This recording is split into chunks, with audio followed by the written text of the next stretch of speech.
자, 다시 56페이지 오셔가지고 이제 유동과 비유동을 구분하는데 유동하고 비유동의 차이는 결국 1년 기준 아닙니까? 맞아요. 1년 기준이 원칙이야.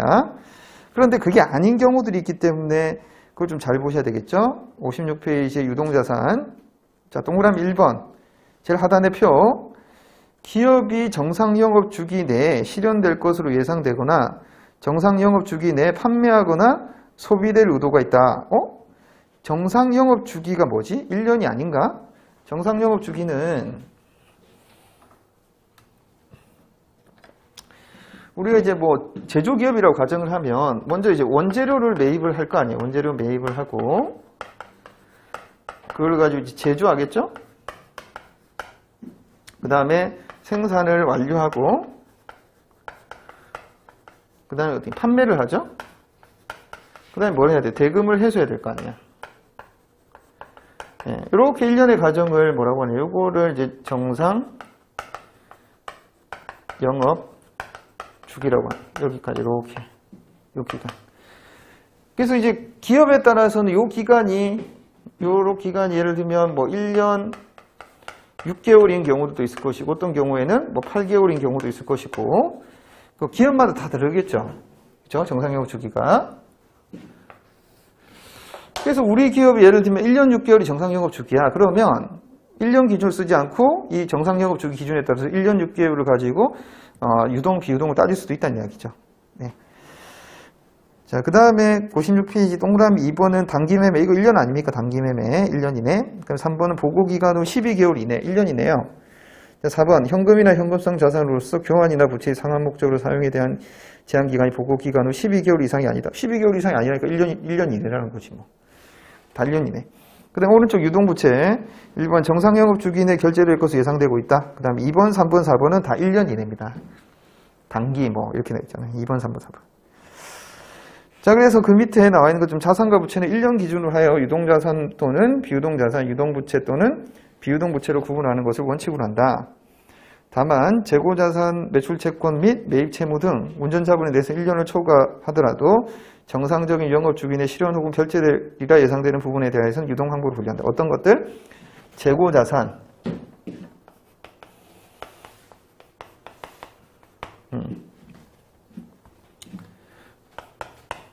재고자산, 매출채권, 매입채무. 다 관련 있잖아요. 원재료 매입하면 매입채무 발생할 거고, 제조하면 재고자산 발생하는 거고, 판매를 하면 매출채권을 발생하는 거잖아요. 요 세 가지 케이스는 1년 기준을 쓰지 않고 여기는 그 기업의 정상영업 주기 기준을 써서 활용을 한다. 유동, 비유동 따지겠다. 네. 자, 여기까지는 뭐 그래도 크게 어렵지 않은데 이제 가로 1번 유동성 분류의 사례부터는 조금 아리까리하고 헷갈리기 시작한다는 이야기죠. 자, 동그라미 1번. 보고기간일 현재 결제기간이 12개월 이내인 장기차입금에 대해 보고기간 후 재무제표 발행 승인 전에 지급기일을 장기로 재조정하는 약정이 체결되더라도 유동부채로 분류한다. 일단 밑줄 거네. 네, 일단은 뭔 소리인지 모르겠다.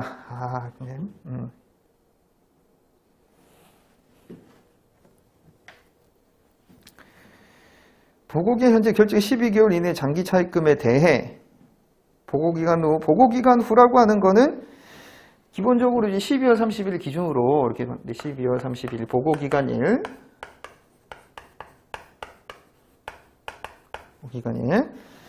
재무제표 발행 승인일은 그 다음에 있어요. 재무제표 발행 승인.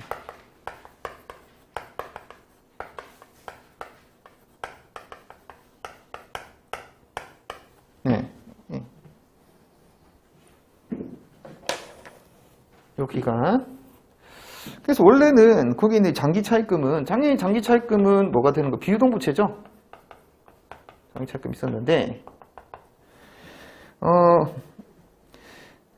자 12개월 이내 현재 결제기간이 12개월 이내의 장기차입금 주로 이런 것들은 이제 유동성 장기부채 같은 경우일 거예요. 12개월 이내면 12개월 이내.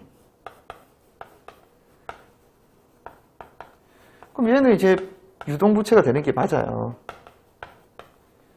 부채. 근데 이제 요 사이에 승인일 전에 지급기일이 장기로 재조정을 하는 약정이 체결되더라. 보고기간 후 이 시점에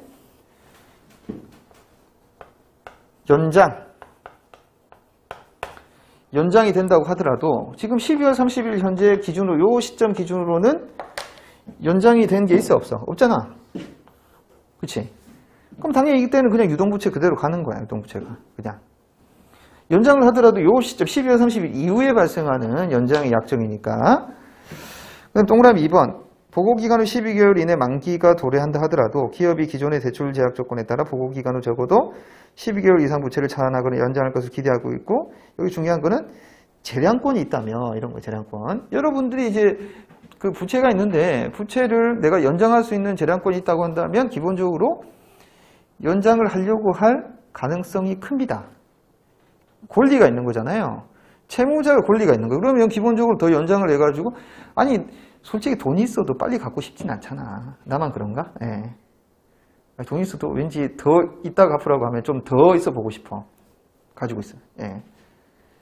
좀 제가 그래요. 여기서 지금 뭐 세무사 합격을 하고 마이너스 통장 받았었는데 계속 그냥 매년 연장하죠. 매년 연장. 원래는 1년 단기 대출인데 매년 1년씩 한 번씩 연장을 하고 있어요. 그럼 지금 몇 년째 하고 있냐?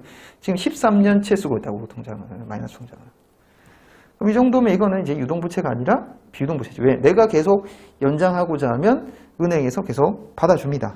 네, 그런 경우에는 비유동부채를 분류한다. 결국 이제 재량권이 채무자에게 있으면 비유동부채가 되는 거고, 재량권이 없다. 내가 연장할 수 있는 권리가 없다. 그러면 은행에서 그냥 연장 안 시켰다 하면 바로 갚아야 돼. 그러면 이거는 비유동부채가 아니라 유동부채를 분류하는 것이 맞지 않겠냐, 이런 이야기죠. 그러니까 재량권 유무가 중요한 것이다. 네. 자, 그 다음에 그 밑에 뭐 3번, 4번에 해당되는 내용이 나와 있는데, 그거는 이제 뒤에 58페이지 표를 가지고 또 보시면 좋을 것 같아요. 58페이지 상단의 표. 자, 차입 약정 위반 시 대여자가 즉시 상환을 요구할 수 있는 장기금융부채다. 그러면 차입 약정을 위반을 하면 언제든지 바로 갚아야 되는 거예요. 즉시 상환을 요구한다면. 그럼 바로 갚아야 되잖아요. 그러면 이거를 1년, 2년, 3년 끌고 갈 수 있느냐 없느냐, 지금 기준으로는 도저히 우리가 기대를 할 수가 없어요. 내가 언제든지 은행이 갚으라고 하는 순간에 갚아줘야 되는 거기 때문에. 그래서 기본적으로 유동부채로 분류하는 게 맞아요. 58페이지. 내가 어떻게 하는 경우. 보고기간 말 이전에 위반한 경우. 차입약정 위반을 했어. 그러면 은행이 언제든지 돈 달라, 갚아라 이놈아 이러면 갚아줘야 되는 거기 때문에 비유동이 될 수가 없는 겁니다. 지금 당장이라도 줘야 되니까, 갚아줘야 되니까. 자, 그런데 비유동부채 보고기간 말 이전에 12개월 이상의 유예기간을 부여하고 12개월 이상 유예할 수 있고 동기간 내 위반 사항을 해소할 수 있으면 나는 12개월 이상으로 부채를 연장을 할 수가 있는 거야. 그렇지? 유예기간을 준 다음에 유예기간을 두고 그 안에 위반 사항을 해소할 수 있다고 한다면 안 갚아도 즉시 안 갚아도 되는 거니까. 그럼 비유동부채 돼. 근데 그게 어떻게 보고기간 말 이전이어야 돼. 요 이전에. 보고기간 말 이전에. 요 이전에 어떤 사유가 충족이 돼가지고 안 갚아도 되는 상황이 돼야 되는 거고, 가로에 있는 것처럼 보고기간 후에 결정되는 경우에는 해당되지 않는다. 보고기간 후에는 그러한 상황이 지금 없기 때문에 그때는 비유동부채가 될 수가 없다. 자, 단 유예기간 중 대여자가 상환을 요구할 수는 없다. 예. 자, 그래서 요거는 이제 밑에 예를 가지고 한번 좀 보시면 좋아요. 박스에 보시면 은행 차입금의 유동성 분류다 해서 6개월 이내 만기가 도래하는 차입금에 대해 보고기간일 전에 채권자 만기가, 자, 거기 중요한 거는 일단 보고기간일 전이죠.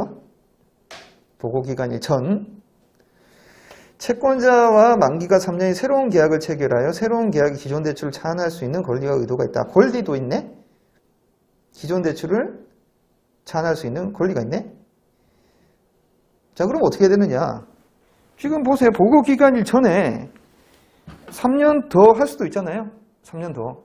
빚을 더 3년 유지할 수가 있잖아요. 그럼 당연히 비유동부채 분류하는 게 맞죠. 그렇죠? 그래서 A는 비유동부채가 맞다.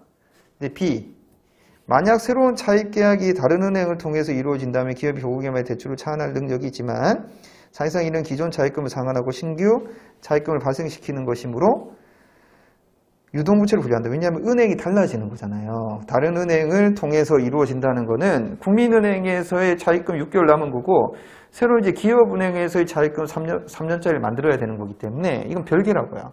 그래서 국민은행이 6개월짜리는 유동부채가 맞다. 이렇게.